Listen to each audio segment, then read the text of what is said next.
Vandag is Vrydag 5 Desember en hierdie week het Advent begin.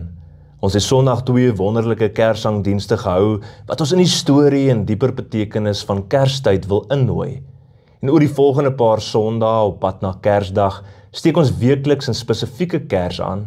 Hierdie week staan ons stil by die Kers van Hoop.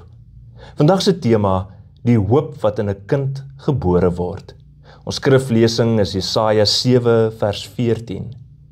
Die Here sal daarom self vir julle 'n teken gee. 'n Jong vrou sal swanger word en 'n seun in die wêreld bring, en sy sal hom Immanuel noem.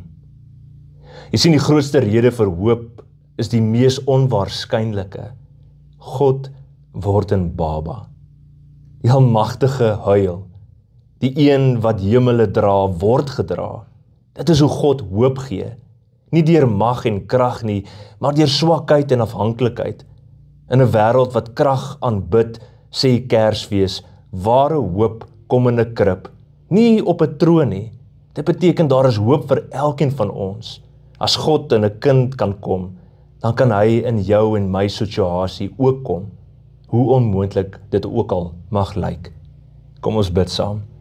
Here Jesus, U wat klein geword het om ons groot te maak, kom vandag weer in die klein en gebroke plekke van my lewe, word gebore in my hart, in my huis en in my land. Laat die wêreld Immanuel in my sien. Amen.